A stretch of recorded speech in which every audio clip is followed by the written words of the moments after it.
नेत्यांनी एखादा पक्ष सोडला की त्या नेत्याची त्या पक्षाबरोबर गेल्या 20 ते 25 वर्षांची निष्ठा समाप्त होते। अशाच प्रकारे महाराष्ट्रात गेल्या 2 वर्षापूर्वी झालेला सर्वात मोठा भूकंप मुख्यमंत्री एकनाथ शिंदेंनी शिवसेना सोडल्याने सोबत 50 आमदारही घेऊन गेले। राज्यात उद्धव ठाकरेंना जेवढा त्रास द्यायचा तेवढा त्रास देण्यात आला। शिंदेंमुळे सध्या महाराष्ट्रातील आमदारांनी देखील उद्धव ठाकरेंशी पंगा घेतला। आता दिवस फिरले, वारं फिरले आणि ठाकरेंनी आपल्यासोबत संपूर्ण महाराष्ट्राला घेतलंय। मित्रांनो, नेमका काय आहे रिपोर्ट पुढील अवघ्या 2 मिनिटांमध्ये जाणून घेऊया।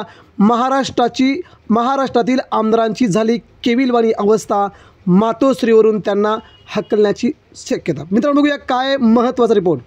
सध्या उद्धव ठाकरेंच्या दिशेने महाराष्ट्रातील आमदारांची वाटचाल सुरू झाली आहे। यातच सध्या उद्धव ठाकरे आणि शिवसेनेचे तमाम नेते यांची महत्त्वाची तात्काळ बैठक रात्री ठरली गेली आणि यावेळी महाराष्ट्रातील कोणकोणत्या आमदारांना घ्यायचं, कुणाकुणाला हाकलून द्यायचं यावरही चर्चा होत आहे। मित्रांनो, तत्पूर्वी सध्या महाराष्ट्रात शिवसेनेला त्रास दिल्याबद्दल शिवसेना फुटली, शिवसेना चिन्ह गेलं। यानंतर मात्र एकाही आमदाराला मातोश्रीवरती येऊन द्यायचं नाही असा नेत्यांनी सर्वात मोठा कडक इशारा दिलेला आहे।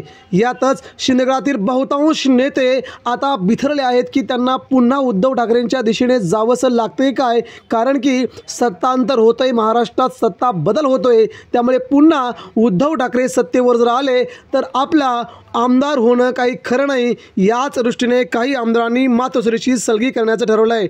मात्र आमदारांची केविलवाणी अवस्था पाहून शिवसेने देखील म्हणत आहेत आता एकाही आमदाराला घ्यायचं नाही, त्यामुळे आमदारांना मातोश्रीहून हकलण्याचीच सध्या घटना पुढे घडतील अशी शक्यता आहे। मित्रांनो, आपणास काय वाटतंय, या मातोश्रीवरून गेलेल्या 20 वर्ष ज्या ठाकरेंनी आमदार केलं त्या आमदारांना पुन्हा सत्तेत उद्धव ठाकरेंसोबत घेणं आपल्याला उचित वाटतंय का? नक्कीच आपल्या प्रतिक्रिया व्यक्त करा।